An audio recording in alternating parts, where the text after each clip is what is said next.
هر جنگنده‌ای یا به طور کلی هر هواپیمایی ویژگی و خصوصیتی دارد که به وسیله آن برتری خود بر رقیبانش رو اثبات می‌کند. اما جمع شدن تمام ویژگی‌ها و صفات مطلوب برای یک جنگنده در یک هواپیمای به خصوص بسیار عجیب و غیر قابل باور است. اما واقعیت هم دارد و این مسئله در جنگنده F-15 ایگل رویای حقیقی است. ارائه شده از استودیو تاریخ جهان. باز هم باید به سالهای جنگ سرد برگردیم، چرا که بیشک در این سالها بزرگترین تحولات در علم هوانوردی روی داد و برای تشریح این تحولات توصیف حال و هوای آن دوران امری اجتناب ناپذیر است. در آن دوران پس از آشکار شدن ضعف هواپیمای F4 فانتوم در برابر جنگنده‌های جدید روسیه، جنگنده اسطوره‌ای F14 تامکت به خدمت نیروی دریایی آمریکا درآمد. اما نیروی هوایی همچنان از فانتوم‌های قدیمی استفاده می‌کرد.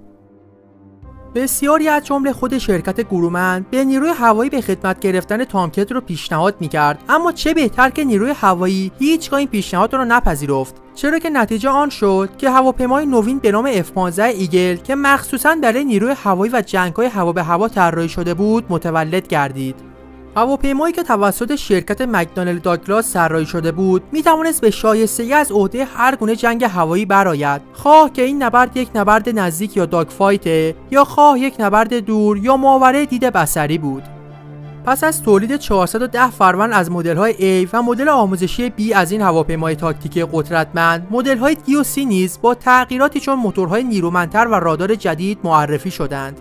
در این میان مدل C به محبوب ترین مدل این هواپیما در بین دارندگان این جنگنده خوش‌ساخت تبدیل گردید. علاوه بر تغییرات مذکور، مدل C این هواپیما توانایی حمل 2 مخزن سوخت اضافه در زیر هواکش موتورها را نیز دارا بود که به نوبه خود تاثیر بسزایی در افزایش برد این هواپیما در یک پرواز بدون سوختگیری هوایی را داشتند.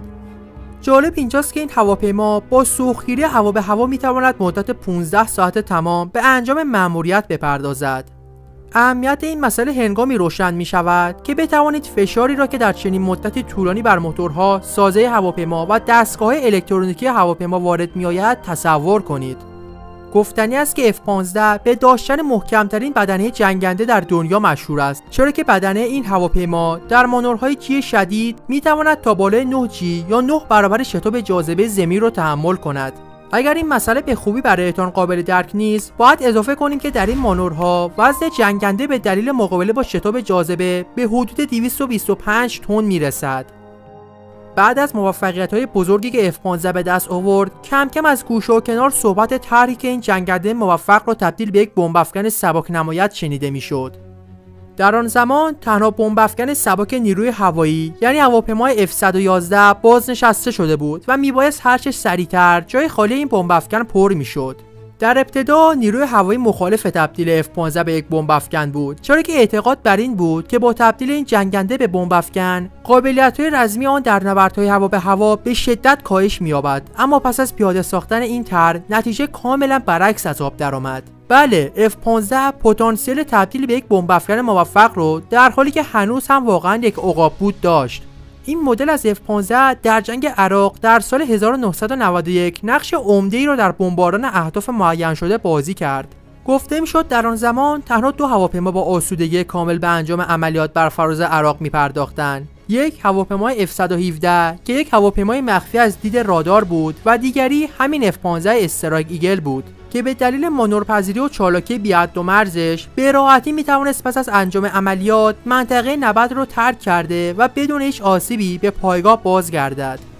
فیلم‌های واقعی که از نبرد این هواپیما در جنگ عراق تهیه شده است مو رو بر اندام راست می‌کند. اما این در حالی است که خلبانان این هواپیما اصرار کردند که عملیاتشان را با آسایش کامل انجام دادند. جنگنده F-15 ایگل همانند جنگنده‌های قبلی نیروی هوایی می‌تواند موشک‌های سایدوایندر M9 که یک موشک حرارتیاب است و همچنین موشک راداری اسپوره M7 رو حمل کند. اما علاوه بر این موشک‌های همیشه در صحنه، موشک بسیار خطرناک و کشنده آمبرام M120 که یک موشک شلیک فراموش کنه است، می‌تواند روی هواپیمای F-15 نصب شده و به راحتی سلطه آسمان پهناور رو به عقاب واگذار کند. چرا که حمل ترکیبی از این موشک‌ها به وسیله شاهین تیز پروازی چون F-15 دیگر جایی برای دیگر هواپیماها در آسمان باقی نمی‌گذارد. اولین نمونه هواپیمای F-15 با نام F-15A به عنوان اولین نمونه این هواپیما به تعداد 355 فروند تولید گردید. مدل 2 نفره یا مدل آموزشی این جنگنده با نام F-15B یا TF-15 به تعداد 57 فروند برای مقاصد آموزشی ساخته شد. مدل جدید این جنگنده با سیستم‌ها و موتورهای پیشرفته‌تر با نام F-15C با برد بیشتر به تعداد 408 فروند توسط شرکت مک‌دانلد داگلاس به تولید رسید. همچنین از همین مدل آموزشی نیز با نام F-15D به تعداد 61 فروند طراحی و ساخته شد. مدل بعدی این هواپیما مدل مشهور F-15E بود که همونطوری که گفته شد دارای قابلیت‌های چشمگیر هوا به زمین و توانایی بسیار در هدف قرار دادن اهداف زمینی بود. از هواپیمای F-15 مدل‌های صادراتی نیز تولید گردید که از جمله آنها میتوان به F-15 اسرائیلی، F-15های عربستان سعودی و F-15های ژاپن اشاره کرد که البته هواپیمای ایگل ژاپن با کد J شناخته می شود. از جنگنده F-15 ایگل به عنوان اوج پیشرفت نیروی هوایی در زمان خودش یاد می شد، اما امروزه با اومدن نسل جدیدی از جنگنده های رادارگریز این جنگنده جای خودش رو به F-22 رپتور داده، پیشرفته ترین و گرانترین جت جنگی ساخته شده به دست بشر که قابلیت نامرئی شدن رو داراست. اگر خواستی با این شاهکار هوایی آشنا بشی بزن رو ویدیویی که میاد روی صفحه و راستی ویدیو رو لایک و کانال ما رو سابسکرایب کنید تا ویدیو بعدی. بدرود.